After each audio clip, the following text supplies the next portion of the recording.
Greetings, my friends. I hope you're all doing well. My next guest is a banger. He is rock journalist turned paranormal author, Maxim Furek. We are talking about his recently released book, Region Hoodoo, which is about the paranormal and about high strangeness in the state of Pennsylvania, which I discovered through Maxim's work, is the state with the third most Bigfoot sightings in the country. Did you know that? I didn't know that. I knew it would be Washington. I knew that was in there. I knew California would be in there. They're the top two. Pennsylvania's number three. Anybody who's interested in this topic will know that generally a lot of weird stuff happens in Pennsylvania. Well, Maxim's book touches upon all of it. And today, we had a great discussion that I'm very excited to share with all of you. We touch upon all kinds of things. It goes beyond the state of Pennsylvania. It gets into broader topics of the strange, the paranormal, the conspiratorial. Yes, the conspiratorial. It's a fascinating discussion. I really appreciated Maxim's time, and I'm excited to share it with all of you. So thank you very much, my friends. I hope you're all doing well. Here is my interview with Maxim Furek about his book, Region Hoodoo. All right, so Maxim, thank you very much for taking the time, sir. I really appreciate it. I'm looking forward to talking about this book. And usually I like to start interviews asking people for kind of their general paradigm on reality. I've been listening to your other interviews, and you and I share the Jacques Vallée perspective of these paranormal events. But could you explain a little bit, for the listeners, we're about to get into the paranormal around the Northeast Pennsylvania area. Some people come at this from a materialist bent, like the Bigfoots are just animals in the wild. Some people think the UFOs are just nuts and bolts machines. Right. But what's your perspective on it? Yeah. Well, that's good. Like you said, a lot of us have been looking for proof for a long, long time. I mean, this is thousands of years old. So what we're talking about today, Jeff, on this podcast is something that I think people have been discussing for just thousands and thousands of years. But, we've been looking for proof. And when you talk about flying saucers, like you said, we're looking for nuts and bolts. When you talk about cryptids and anomalies like Bigfoot and the swamp ape, down in Florida, you're talking about flesh and blood. And, we're not coming up with a whole lot of that. I mean, we're not getting a whole lot of proof that can be replicated and we can make theories and we can have other researchers say that, this is valid. So I think that what's happening is I think that it's not that some of these entities, whether they're flying saucers or cryptids, that they're not extraterrestrial in that they're not coming from other planets, but I believe that they're interdimensional.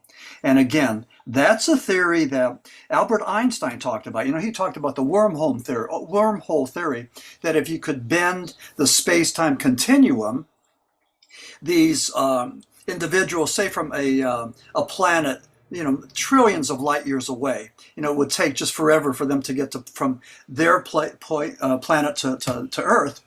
But if you were able to fold that space-time continuum and create a bridge or a wormhole, then that travel time would be instantaneous. And so these individuals would be able to go through this theoretical wormhole. So I think that's a theory that makes sense. I think that if you talk about interdimensional travel, that seems to be the only, at this point now, the only logical scientific theory that's out there that makes any sense to me.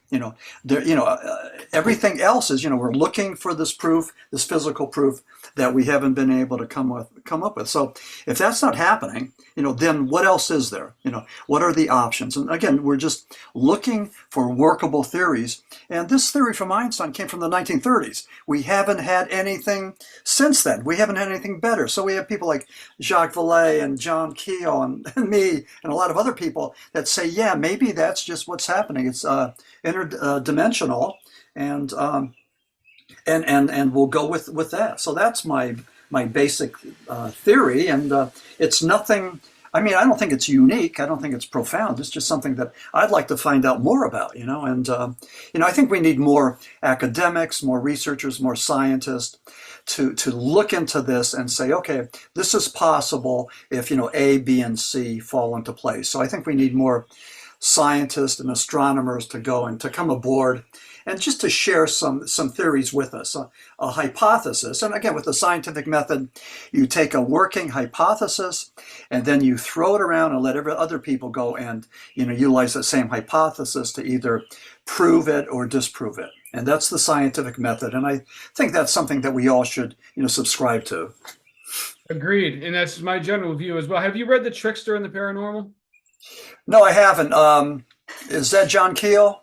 No, no, I can't remember his name, but he was a scientist, like an actual professional scientist. It was kind of like his the summation of his view on it. But I won't go into it if you haven't read the book. But speaking of John Keel, though, I'm a huge John Keel fan. Before we get into the details of your book, because John Keel's thing, for anybody who hasn't heard of him, he was investigating these topics, and it was like the deeper that he went, he became part of the story, and he started like kind of magnetically attracting a lot of weirdness.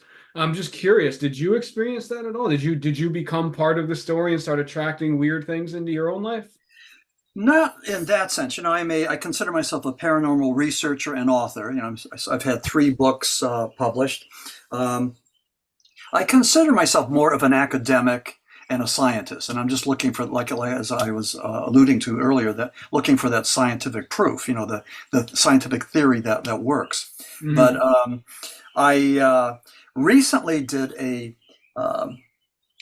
program down in Lecanto, Florida, on Catholic mysticism, and I talked about saints and mystics. I talked about Saint Teresa of Avila, Padre Pio, who had the stigmata, and a thing called bilocation, where they saw him in one place, hundreds of people saw him, and then 50 miles away in another convention, another congregation, there was Padre Pio being witnessed and viewed by, countless people, 2 places at the same time. Now, when we talk about bilocation, a lot of times we use that term in reference to Bigfoot, that Bigfoot is here in front of you, then all of a sudden the cryptid is behind you, bilocation. So again, that seems to me to be another aspect or a possibility of that interdimensional thing. But getting back to what you were asking about, the Blessed Mother apparition in Guadalupe, Mexico, back in the 1500s. The relic came around to my small town of Mackinac, Pennsylvania, in northeastern Pennsylvania, that has maybe, 600 people. We're surrounded by mountains, beautiful place, but just a rural area. But anyway, they brought that shrine there, and it was just pretty amazing. But, I don't know, that whole thing spoke to me. Like it was like a profound experience. For all the right reasons. I was filled with this awe. And, that was the first time I had been in church for a while. But anyway, that sort of is continuing in, something that's happening with me. And like I said, I was in Lecanto, Florida. I did a presentation on Catholic mysticism, talking about the saints and the mystics. And with that, and again, I don't know if there's any correlation between interdimensional theories, but with these saints and mystics, we're talking about individuals who have reached higher levels of vibration and self-awareness, and higher than you and I, because they devote a lifetime to reach that place. Now, any one of us can reach that place of accomplishment if we spend enough time, with prayer and meditation, getting to that place, if that's what we want to do. But most of us, we have 9-to-5 jobs, we have, families and kids and everything else to deal with. And, you don't have time to do that. But, it's an amazing thing that just like with the Wicca craft, some of these so-called pagan religions, they believe that man has innate powers, that we have healing powers, that with covens of 13 or less, you can actually use collective energies to heal people, and just all kinds of things. So again, these are esoteric themes and ideas that, some of us talk about and some of us try to, to know more about. But, I believe that, we all are blessed with gifts, psychic gifts to read auras and to look into the future and all this stuff. But very few of us use that brain power, to bring about those wonderful gifts that I think we all have. So Hmm. I think it all comes together. I'm researching Catholic mysticism now, and I just think that it's just such a phenomenal thing when you talk about things like, and again, I think they're all connected, whether it's flying Right. saucers, cryptids, or mysticism. When Saint Francis of Assisi, the 17th century Spanish mystic, evidently was able to levitate to reach a point, she called it the flight of the soul, where she was out through prayer and meditation. One can reach states of ecstasy and rapture, and the flight of the soul, which is an out of body experience, or in her case, the levitation. So just a lot of stuff that was, pretty amazing. It's been documented, and you either believe or you don't. It's like all of Right. us. So, Right. Yeah, and going talking about the mysticism and the esoteric, it's curious to me that the book is titled Hoodoo because I always associate hoodoo with like southeastern U.S., maybe the Midwest. What made you choose that title? well, I'm a Pennsylvania guy. I was raised in northeastern Pennsylvania, and home of anthracite coal, hard workers, breaker boys, little boys that they sent down into the mines, little 15-year-old kids. And Right. there was one case where there was a 5-year-old kid that was the head of the household that was working down there, Oh, 5 years wow. old. So anyway, that's our history, and it was rough and tough. And but as a Pennsylvania guy, when I started to get into the realm of the paranormal, which in itself I think is a fascinating story that hopefully I could share with you tonight. But when I decided to write a book on that was Pennsylvania centric. And I decided to call it Coal Region Hoodoo. Hoodoo meaning either a blessing or a curse, and hoodoo coming from that a derivative of voodoo down in Louisiana and Mississippi, and which and hoodoo could either be a religion or not. So there's more variation with that term uh, hoodoo than there is with voodoo. Voodoo is an actual religion, but I just thought coal region hoodoo had some nice resonance. And I thought that word can be used up here. Doesn't need to be relegated just to down in the bayou, down in Louisiana. So I took it Right. for my own term, and it works. People love it. And by the way, coal region hoodoo has been well received. I mean, great sales, great reviews. I mean, it I was. noticed that. I noticed that on your Amazon page. It's enviable, man. Yeah, no, I'm really, really pleased. And these things just happen. I mean, it wasn't that I had a publicist and I'm spending, hundreds of thousands of dollars to juice the system or anything else. It just happened because there was an audience, and I think it's a good book. It was well written, researched, and proofread, and I stand by that book. I mean, I love the book. I think it's a great book. So, Yeah, and I'll tell you, the title absolutely jumped out at me. That's the second I saw it, I was like, I've got to try to talk to this guy because yeah, it was a very provocative and interesting title. But so okay, so yeah, now let's get into the actual meat of it. And so I'm familiar with some of the stuff that you touch upon in there. One of the things that I would like to start with would be Centralia. And yeah, the reason is because I've been to Centralia. And for people who aren't familiar, Centralia, they've had the mines underneath Centralia have literally been on fire for like decades. yeah. So if you go there, it's a ghost town, and there's some places where you can actually see smoke coming out of the ground. I'm wondering what do you find in there that links it to kind of paranormal, kind of supernatural stuff? Absolutely. There was a priest, a Irish Catholic priest, who was denouncing the Molly Maguires, and the Molly Maguires were, they were upset with some of these coal miners that were just taking advantage of the coal miners and their families, and so they did some things. They did some sabotage, and there was probably some homicides going on, just a lot of things. But the priest. Rallied against the Molly Maguires, and because of that, they beat him up.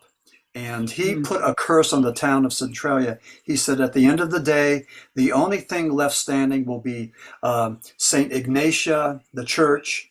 And what happened was in 1962, they were preparing for a festival, and somebody decided that with the cleanup, they took all the trash and they threw it down into this pit. Well, the trash caught on fire and spread, and anthracite burns long and hard. I mean, that anthracite was used to fuel the Industrial Revolution. It's a good source of fuel, fossil fuel. But anyway, this fire burned underneath Centralia. It smoked people out. I mean, toxic fumes. The roads buckled. They actually melted. They had to go and reroute these roads to create new roads. And eventually the state came in and bought out these people that lived in Centralia. Right now, there may be, I believe, 5 people that actually live in Centralia. It's a ghost town. There's been horror movies. I think Silent Hill was based on Centralia. Oh, yeah. It used to be one of the major tourist destinations in Pennsylvania. And I wrote a letter to Dave Millard, who was in charge of the Pennsylvania tourism group. And I suggested that they, have some Jeeps and buggies and that, and take people for rides around Centralia, the ghost town, and make some money with it. And what they did was they took this road that was called the Graffiti Highway. Oh, yeah, that's a really neat place. Yeah, well, it was. And Graffiti Highway, all the college kids, and it was like a mecca. I mean, all these college kids from Philadelphia and Pittsburgh would come to Centralia, and they would tag Graffiti Highway with neon penises and all kinds of crazy stuff. And eventually the state came in, and they just put tons and tons of dirt over Graffiti Highway. Oh, did they cover it up? Oh, they covered it up. Yeah, oh, that's in my book on Centralia, and I forget exactly when that happened, but it's in there. And but anyway, that's too bad. I was thinking that might be a good thing. Okay, here it is. They called it the Devil's Fire, and let's see, they closed it down. In 2020, approximately 400 loads of dirt mounds were dumped on the abandoned stretch of road, ending Centralia's most bizarre attraction. So that was Graffiti Highway. And perhaps it is today. Centralia is a weed-strewn ghost town where only a handful remain, living above the persistent nightmare of an underground fire that refuses to burn itself out. How long this buried inferno will blaze, the devil only knows. That's from nice. Region Hoodoo. So that's the Centralia part. So. Nice. That's interesting. It's just connected to the Molly Maguires, because isn't there also that legend about the one Molly Maguire's handprint being on the wall of that prison cell or something like that? Yeah, that's true. That's in Jim Thorpe. And the Molly Maguire said that he was innocent. He said that he will put his bloodied handprint there, and it will stay there until he's been proven innocent. So that's the story with that. But northeastern Pennsylvania has a whole its whole share of hoodoo paranormal. My sort of claim to fame, my entrance into the paranormal with my book on the Shepton mine disaster. And I'm a former rock journalist. I was putting together a book, a rock biography, thank you, of the Boys and the song Timothy. Oh, cool. In 1971, a group from Wilkes-Barre, northeastern Pennsylvania, had a song called Timothy. And Timothy went to number 13. It was the highest ranking song of any group in northeastern Pennsylvania. So I was writing this rock story, about the Boys and Timothy, and found out that Timothy, the song about cannibalism in a mine, Timothy, the song, shared commonality with the actual mine disaster that took place in Shepton, just outside of Hazleton. In both cases, there were 3 men that went into the tomb. Only 2 came out, and there were allegations of cannibalism.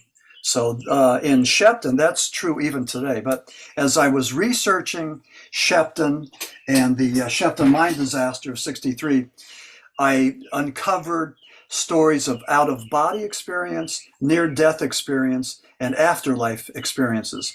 And this Shepton mythology just took me into, I wasn't looking for the paranormal, but it just took me into the paranormal. I started to get invited to do podcasts. I was invited to paranormal conference in Baltimore to talk about Shepton. The Shepton mythology was, they used that as the topic on Mysterious Universe, the Australian podcast. They did 90 minutes talking about me and my book. And so, it just opened up doors. And I decided that after the Shepton book, I would follow that up. So I followed it up with Region Hoodoo, again, which was well received. And then my latest book, Flying Saucer Esoteric, that also came out in 2023. So, oh, cool! I did not see that one. I will be buying that one for sure. Yeah, yeah. So I had two books that came out in 2023, and so I've immersed myself into the realm of the paranormal again as a scientist, as a researcher, as an academic.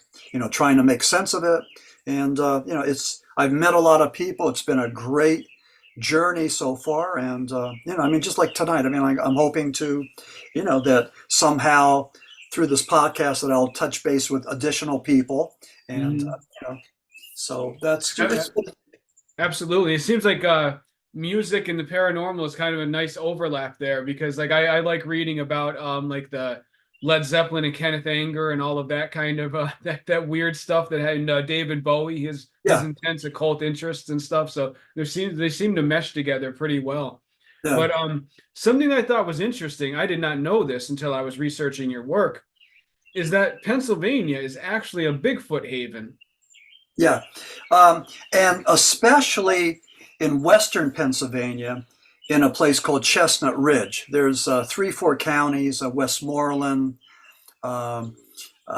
Fayette County, there's 2 more, but they're southeast of Pittsburgh. There's a 100-mile stretch that goes from that area down to West Virginia, and we see the most Bigfoot and UFO sightings combined, not just Bigfoot, but Bigfoot and UFOs. So a lot of people feel that because of that, there has to be some paranormal connection, and again, the interdimensional theory seems to work. That is the best possible explanation. What are Bigfoot? What are these creatures? Are they sent from another planet to investigate? Are they scouts? Or what are they? And why is it that even though thousands of people have seen them, they seem to be these cosmic shapeshifters, and we see them and then we don't. Chestnut Ridge in western Pennsylvania just has a plethora of these sightings, and a guy named Stan Gordon seems to be the guru out there. Stan has written numerous books like Silent Invasion. I got it here someplace, Silent Invasion, a whole bunch of books. But what he does is he's documented Chestnut Ridge as well as the Kecksburg UFO flap of 1965, where this thing went down in Kecksburg, Pennsylvania, in Chestnut Ridge. And some people thought it was one of ours. Some people thought it was a Soviet satellite, Venus probe, and others felt that it was a flying saucer. Irregardless, what happened was, this is Pennsylvania's Roswell, because just like Roswell, the military came in, took these things out, this craft, whatever it was, covered it with tarps, took it to a military base, and then after countless attempts through the Freedom of Information Act by numerous researchers, there was nothing. Either what they received had been redacted or the information on Kecksburg was missing. But we never were able to go and come to any conclusions because the government, the military, never played ball with any of us. So Kecksburg from western Pennsylvania remains one of the biggest mysteries, along with, Bigfoot and numerous UFO sightings. So one other thing too, just an interesting little side note, with Silence of the Lambs. That book was, the monster there wasn't Hannibal Lecter, but it was Buffalo Bill, and he was villain. And he was the villain. And Buffalo Bill was patterned after a guy from Philadelphia that had this dungeon, horror of dungeon, and he would go and capture these mentally ill, mainly black young women, and keep them in dungeons, and just like horrible stuff, cannibalism and everything else. But he was the person that they used as the pattern for Buffalo Bill. And when they shot scenes of the house that they found was in Fayette County in Chestnut Ridge. So just a Really? quirky little, little thing, you know. So Chestnut Ridge is infamous in so many different ways, you know. So Yeah. And so pretty. the paranormal instances have persisted past that very notable, those notable flaps from Yeah, yeah. And then again, Stan Gordon keeps track of all these things. He documents these things. And whenever anybody has a Bigfoot or UFO sightings and they call the state police say, listen, call Stan Gordon. Here's his phone number. Are And you then, kidding? yeah, then Really? Stan documents this. So what Stan brings to the field is like all kinds of documented evidence about where these people were, what they saw, what time they saw it. Just incredible things. Now, I became part of the story last year, and my neighbor, and Joe says that I can use his name and I can use him. I'm working on a book called The Lost Tribes of Bigfoot, and that'll be my next book. That's going to be my seventh book. But my neighbor, Joe Lipinski, he's a medical tech. You know, he's a supervisor for a hospital. And he was at the cemetery here in Mackinac, Pennsylvania. He was paying respects to his son. And as he was pulling out of the cemetery, and I know I'm picturing the place because my wife and I went there numerous times to check it out. But as he was rounding this exit to leave the cemetery, he saw two creatures. They were two Bigfoot creatures. One was black, it was the larger one. One was cinnamon colored, smaller one. And they turned and looked at him like they were curious. And then they turned and walked away. They walked like humans, he said. Hmm. And it just was, they turned, looked at him, saw him, and then walked away. And then my wife and I went there as soon as we heard about it and looked for tracks, and and we saw trails there. There were power line workers were the only ones that would go back there, but I couldn't see any tracks. But I did call Stan Gordon, and I did call Tim Renner, and I did call Eric Altman of the Pennsylvania Bigfoot Society just to report this, to let them know that Joe Lipinski had a sighting. So all of these guys contacted Joe to ask him questions and to get more data. So he is not a reluctant witness, but just a spontaneous, unexpected witness. I mean, he saw this and he told me about it. And again, he's not going on TV. He's not calling the newspapers. He's not looking for any notoriety. Any notoriety that he's getting it's coming from me because I'm contacting these Bigfoot people, these authorities, and with Joe's permission. So I don't know. He saw something and he claims it was Bigfoot. And Huh. How did that affect him? Like I assume that has to shake up your worldview. I think it has. Yeah, we talked about that, and he can't explain it, but he's saying, but what he saw was real. He's not doubting his senses. That's what he saw. And a lot of times, I don't know, we doubt ourselves, but anyway, this was northeastern Pennsylvania. This was not western Pennsylvania and Chestnut Ridge. So Oh, right. Pennsylvania has a lot of woods. There seems to be a lot of Bigfoot sightings where you're going to find black bears. And I'm not sure what that means other than maybe when there's black bears in a woods, in a forest, that area can sustain bears and or cryptids. So that's the only thing I could think. But Yeah, that's interesting. yeah, I, I've oh, I'm sorry. Go ahead. Go ahead.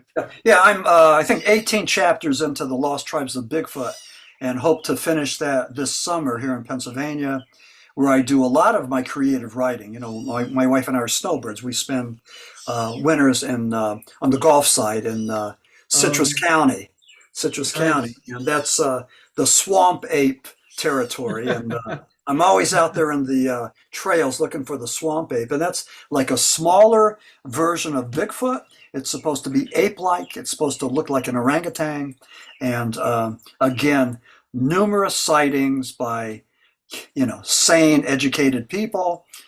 Footprints and all the rest. So who knows? Who knows what that is? But I'm working on this book, and so I think it's going to be. I think it's going to be pretty interesting. I think it's going to be well received, and I think I look at it from another viewpoint. So I'm excited to put that one to bed. Yeah, it's a very interesting title. I live kind of close to the I live very close to the Okefenokee Swamp. And up there, they call it the Big Hairy Man. That's what like local people have been calling it. But it sounds like essentially the local name for some kind of Bigfoot type creature. Yeah. I've thought about going up there and digging up more information, but it's hard up there because it's a swamp. You can't really like hike around looking for much, you know. Like you can get a kayak and you can go out into the water, but there's not a whole lot of stuff you Yeah. can do by foot. Yeah, it's almost like a religion too, because there's a lot of these Bigfoot enthusiasts who go out into the woods and they camp out and they look for wood knocks and they look for structures and look for sounds. And but it's almost like a communal thing, like a religious thing. They have shared beliefs, shared faith, and they go out there, looking for that which typically we can't see. So, they're combing, the whole United States, and at some point, something has to happen. I mean, something has to turn up, and you have a lot of researchers and anthropologists who are involved. Last year in Ocala, they had the Ocala Bigfoot Conference, and Jeff Melbourne and a number of people were there. The guy that did the missing 14. David Paulides. Paulides, Yeah. So they had those people there, but I was able to get an interview on Region Hoodoo with the paranormal podcaster from Tallahassee. And I wasn't on stage there, but I was there just to check out the things. But that was well attended. They had, the thousands of people there. And it was really, there is a cottage industry with Bigfoot. There's a lot of interest. And whenever people put together a Bigfoot conference or a convention, it's a sellout. So there's a lot of interest and passion, and it's just pretty amazing. Yeah, it seems to be growing to my my anecdotal perception, but it seems to be growing. I feel like there's more interest in Bigfoot as time goes on.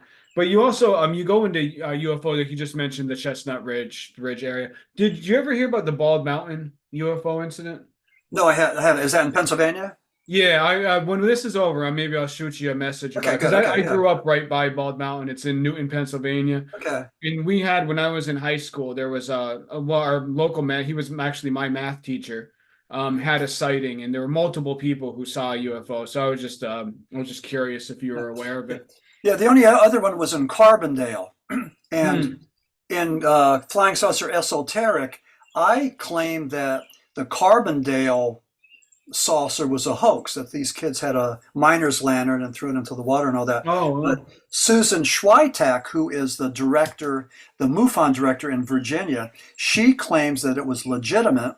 And Susan was the one that initially had that Fort Festival in Baltimore. She was the one who tracked me down and invited me to Baltimore. So we've been keeping in contact. She's a great person, a great researcher, and she believes that what happened in Carbondale, Pennsylvania, back in, I want to say the 60s or 70s, she believes that it was an actual UFO. So I don't know, but she has more data than I do.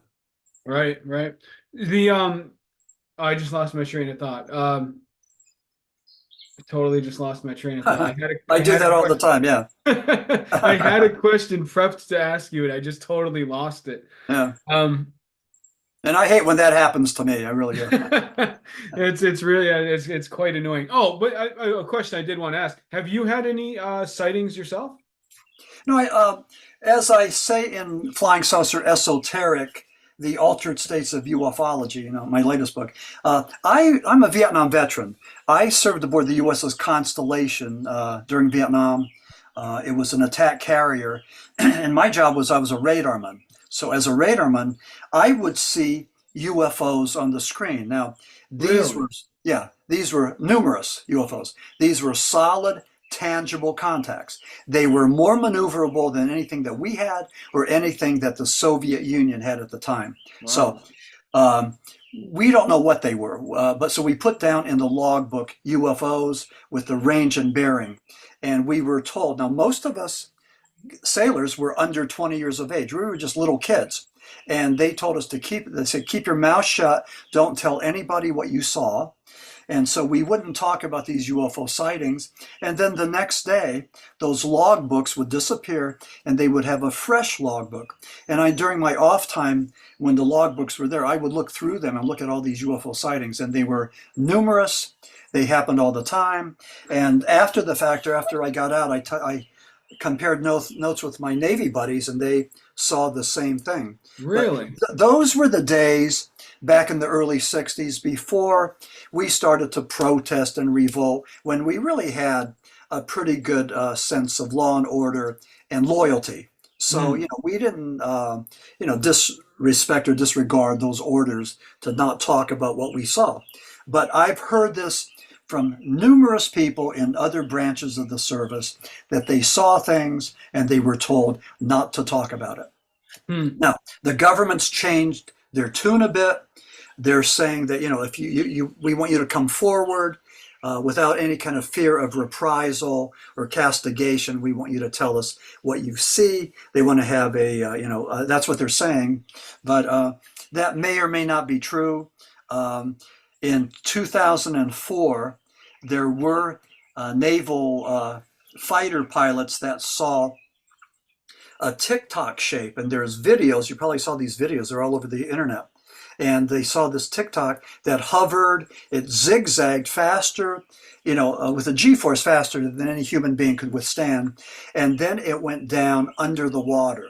So they decided to change flying saucers from UFOs to UAPs. It was unidentified aerial phenomenon, and then they changed that UAP to unidentified anomalous phenomenon, meaning that it could be, in the air or under the water.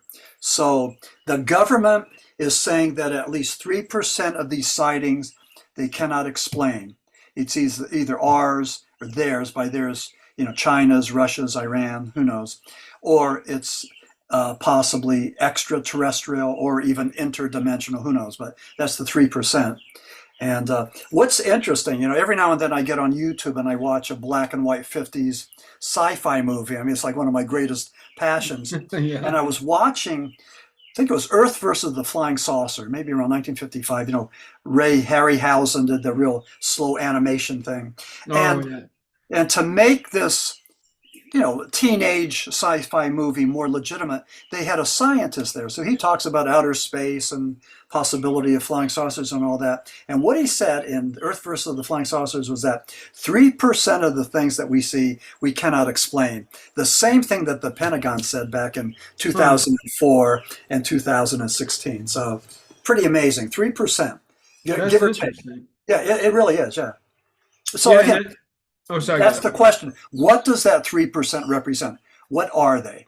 And again, we go through the whole litany of excuses: swamp gas, hallucinations, mass hysteria, confusing what you see with the planet Venus, weather inversion, weird cloud formations, all those things, those strange anomalies. But after you get through that whole list, then what do you have? You have witnesses who have seen things, plus you have data on radar scopes that tracks that and proves without a doubt, that that thing they see on the radar scope is solid and tangible, and it's there. I mean, it's a tangible device that is faster than anything that we know. It's not a hallucination. So again, what is it? Nobody knows. And we just have a lot of experts. I mean, I listen to all the podcasts, all the YouTube videos, all the ancient aliens. We're all looking for the answer, and it's hard to come by. Right. And that question actually brings me back to the one that I forgot, which was the Philadelphia. It was called the Philadelphia experiment. Yeah, it was. Talk about that a little bit. Sure. Yeah. I had a friend called. First of all, my cousin Jim Furek was a medic. He was a nom, and he was living in New Hampshire for a while, and he met this guy named Fred Tracy. And Fred Tracy claimed to have information about the Philadelphia experiment. So what happened was I called Fred Tracy, I got in contact with him, and I went up to Derry, New Hampshire to interview him about the Philadelphia experiment. What happened was in 1943, the government allegedly was experimenting with a degaussing process. And what that was a World War II thing where they would go and wrap coils, magnetic coils, cables around a ship, and they would send currents of electricity through that ship to degauss the ship. What that would do is that would neutralize that magnetic current, that magnetic field. What was happening was that these Allied ships were going across the Atlantic, and there would be Nazi bombs, and they would be triggered by that magnetic current. So the degaussing technique would eliminate that, and they would be able to go across that safely. So degaussing was a technique that they used extensively during World War II. Fred Tracy claimed that he was on the USS Antietam, and Fred's in my book, Region Hoodoo. I have his picture there and his narrative, but he claims that he was on the Antietam, and Admiral Forrestal, who was the Secretary of State and the first Admiral of the Navy, talked about during the end of World War II. He told the people in the Antietam that Philadelphia experiment actually happened, that they tried to do this degaussing technique, and it went horribly wrong. And all the electricity and everything did things. And here's the mythology. It teleported the USS Eldridge, a destroyer escort, from Philadelphia to Norfolk, where it materialized, and then it came back to Philadelphia. Now, as it left Philadelphia, people saw it dematerializing. As it went to Norfolk, people saw it appear and then disappear. But during the interim, men were fused into bulkheads. There was psychosis, just a whole lot of, just like really crazy things happen. There were several motion pictures, I think 3 motion pictures written about the Philadelphia experiment. But the scene everybody remembers were these 2 sailors that were trapped. Their bodies were fused into the metal. They were fused into that as they were being teleported. So that's the Philadelphia experiment. Fred Tracy claims that it was true. And then allegedly that Philadelphia experiment rolled over into the Montauk Project in Long Island, where the government, the CIA, had mind control programs, time travel programs, and just a whole lot of crazy stuff, which, again, this may sound crazy and delusional and like sci-fi, but keep in mind 2 things. That one, the degaussing technique was something that they actually used.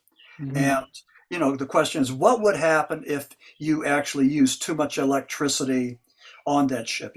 Tesla talked about the genius. Tesla, the genius, talked about high volts of electricity being able to go and do some kind of time travel. And he did experiments with that. And then the other thing, as far as Montauk, we know that the CIA has been involved in a lot of clandestine things. I'm trying to think of the Ultra K, I believe. MK Ultra. MK Ultra, thank you, where they experiment with LSD and all that. Right. Well, let's just say that the CIA and the government wanted just one place, a citadel, an epicenter where they would conduct these experiments. Well, many people believe it was Montauk, and that's where they did mind control experiments. That's where they did time travel experiments, and that's where people like Al Bielak and Phil Schneider, and I'm trying to think of some of these other people, claimed that they were part of this Montauk experiment. And so what's interesting is that some people are able to get notoriety and get the limelight by claiming all these things, that they were there, they saw things, they experienced things. And again, we don't have any proof that Al Bielak actually was aboard the Eldridge, that Al Bielak was the one who pulled the trigger to cause the degaussing that caused them to go to Norfolk and back. He claimed that he did the time travel into the future and also to Montauk in the future, and just a lot of things. You can Google uh, some of this Montauk and see what some of these individuals are talking about. But I mean, it's a lot of fantasy. I think there's a lot of conjecture mixed with maybe a kernel of truth. Hmm. So I think parts of the Philadelphia experiment are true. What happened though? I mean, there's been a number of very curious deaths involved with the Philadelphia experiment. Um, Admiral Forrestal, uh, who was, according to people aboard the USS Antietam, Fred Tracy claimed that Admiral Forrestal knew about the Philadelphia experiment. He committed suicide. He jumped out of a 16-story window at the Bethesda Navy Hospital, killed himself. He was under suicidal watch, and yet they had him on the 16th floor. That Hmm. was curious. Dr. Jessup was another one who was experimenting with anti-gravity devices such as those used in the Philadelphia experiment. And he died in Miami, Florida, allegedly of suicide. He was in a parking lot and he hooked up a hose from his exhaust to the car. So he was found dead. Again, very curious because the day before his suicide, he was supposed to meet with this Dr. Valentine in Florida and share a big discovery that he had made that was going to prove his scientific discoveries about the Philadelphia experiment was going to prove that to the world. So there's been Wow. a number of people. Phil Schneider, another one implicated in the Philadelphia experiment, died. Somebody strangled him to death with a catheter tube. Looked like a military type of death, but just numerous. I've tracked at least 5 people that died mysteriously surrounding all these things. So Wow. Well, you I say just, about the window one, that's interesting because there was the one really high level agent, I don't know what you call him. Well, I don't know exactly what his position was, but he was associated with MK Ultra, and they actually were pretty sure that he was going to go public with it because he started to feel like he didn't like what was going on. yeah. And so he jumped out of a window, and his son kept researching this because his son didn't believe his dad actually committed suicide. And it turned up that the CIA actually had a manual on how to throw people out windows and make it look accidental. Oh wow, no, I didn't know that. Yeah, yeah. Yeah. With what was it? MK12? Is that what it's called? MK Ultra was the name of Yeah, the umbrella program, but then yeah, there yeah, were like hundreds of sub programs under it. Like yeah, MK yeah. Ultra was the umbrella, and then a whole bunch of programs Yeah, yeah, underneath it. yeah. And what they did with MK Ultra, they used LSD and they dosed a bunch of scientists.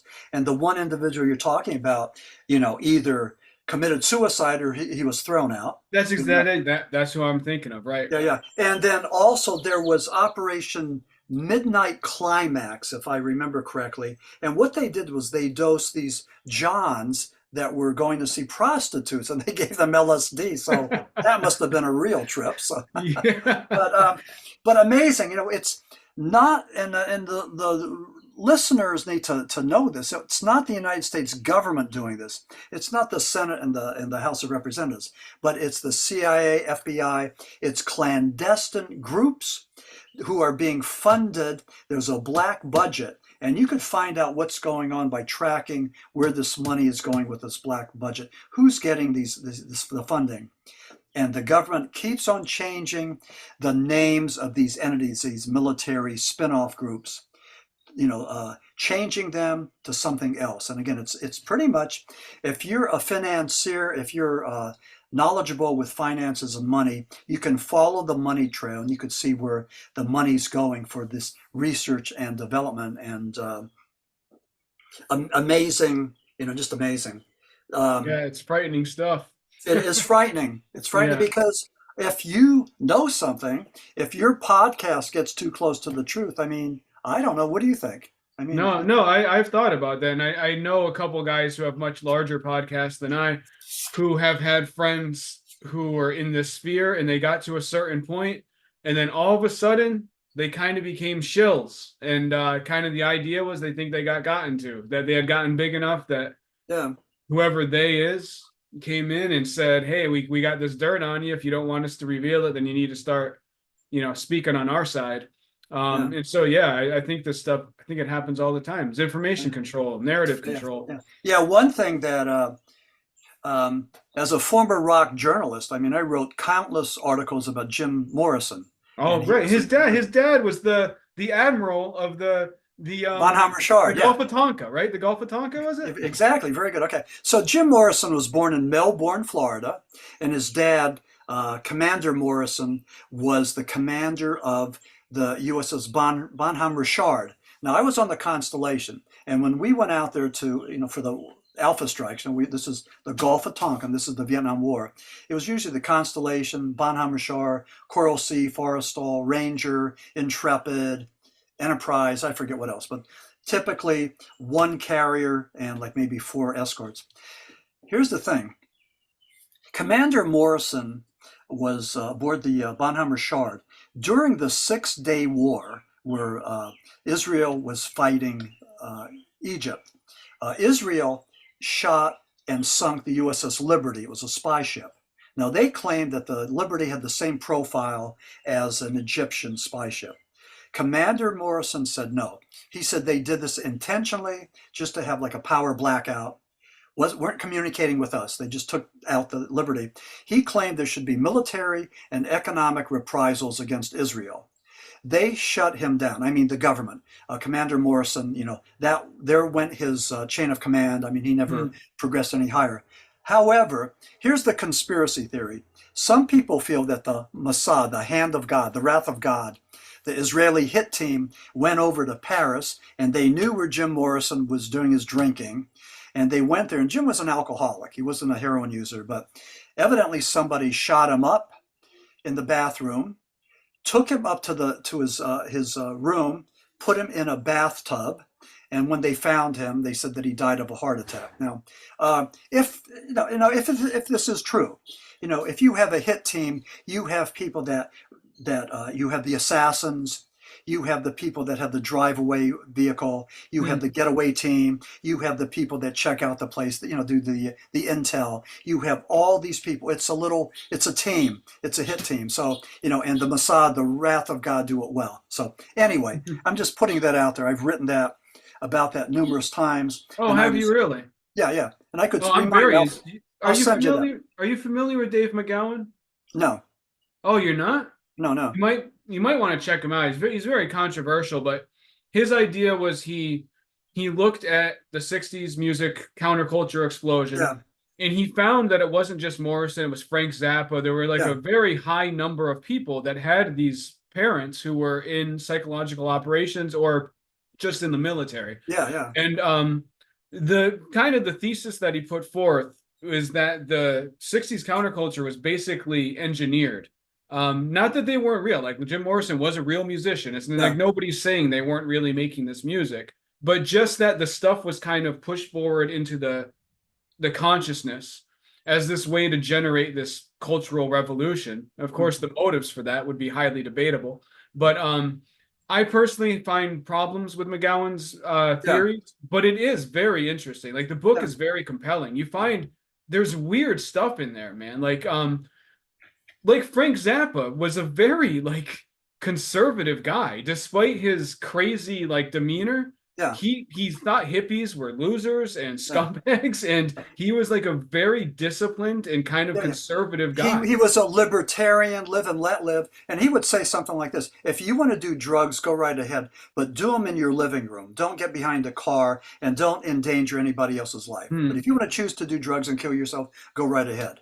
That Right. was what Frank Zappa said, and Yeah. he was there when Tipper Gore had the censorship Oh, labels. yeah, I've seen that on YouTube. Yeah, He gave a and great speech about and that. it was John Denver. It was I'm trying to. There was another person, and also Frank Zappa. But Frank Zappa just stood up front and center and said that. Let me just do something else if I can. Hey Siri, Uh-huh. when was the USS Liberty sunk by the Israelis during the 6 Day War? The USS Liberty incident was an attack on a United States Navy technical research ship, spy ship, USS Liberty. by Israeli Air Force jet fighter aircraft and Israeli Navy motor torpedo boats on the 8th of June 1967 during the Six-Day War. June This is 8th, from Wikipedia. June 8th, 1967. Why don't we hear about this? Now that's coming up. Why is there such a blackout about this? I mean, what's up with that? I mean, it That happened. is odd. It's unfortunate, you know. There's like a cover up, you know. So anyway, this is not anti-Semitic. It's not anything. It's just like it happened. And Commander Morrison, Jim's dad, talked about it. And conspiracy theorists believe that Jim Morrison died as payback for his Oh, dad wow. mouthing off about that. That's what this whole thing was about. So I Oh, don't. that's a different spin on it than I've heard. I see, I find that more compelling than McGowan's idea. Yeah, That's and I very, was very, warned not to talk about it. Well, I mean, that's all I know. That's all I got. It's common knowledge. But again, right, June 8th should be something that resonates with either the left or the right or the middle. I mean, somebody, but it right. doesn't. I mean, they never talk about it. So, I mean, I'm not trying to start a movement. I'm just saying that this happened and, I don't know. Well, that is very odd. I mean, I research this kind of stuff all the time. It's like Yeah. one of my main hobbies. I've never heard of that. So, Yeah. June 8th. Look it up. Look it up. yeah, that's wild, And man. don't blame me. Don't blame you if you fall out of a 16th floor window. Yeah, yeah, right. God. Uh, But so oh, my go ahead, go book, ahead. yeah, Region Hoodoo, Paranormal Tales from Inside the Pit.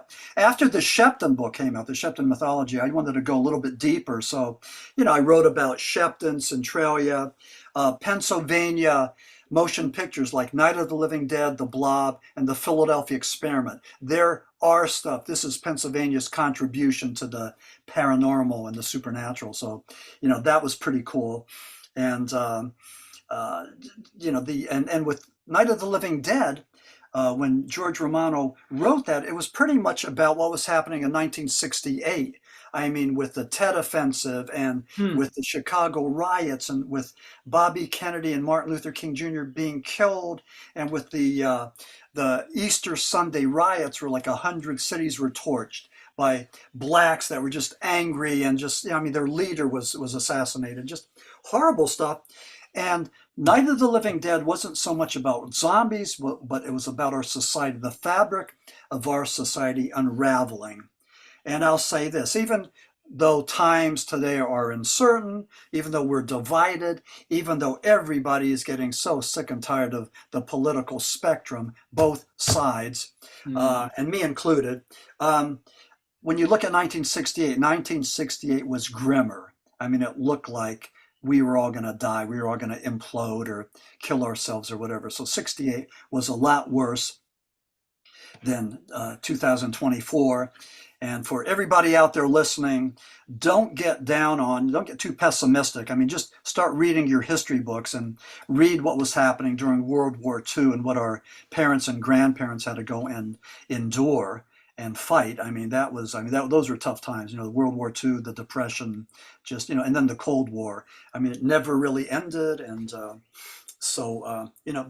you know, um, but what we do is, I think, in the paranormal, we try to look for positivity and hope, and and I think this is a topic that can bring us all together, in a meaningful, maybe scientifically based way. So that's what No, I'm I, hoping. I I love that you say that because that's how I perceive it. Because to me, the virtue of the paranormal is that it gives a clear indication that there's something bigger out there, which Hmm. is in itself a hopeful thing. Like we're not just it's not just this nihilistic kind of meaningless thing. Like there's a bigger story out there. Right. And I really love that you brought that up because that's how I see it. And it can pull you out of kind of despair to Right. realize that we're part of a story much bigger and a Yeah. reality much And, bigger. And yeah. yeah, Yeah, and if any one of us can go and just pump somebody else up and give them some optimism, but then that's what religion's all about. That's what counseling's all about. Giving a person hope and optimism that there's going to be a better day. I mean, if there's no hope, I mean, why go on? Why persist? Why? I mean, there's no need to. So, right. No, I love that, man. And it's perfect that we got to this at the end of the hour because it's yeah, perfect place to stop because I love ending on a hopeful, positive note.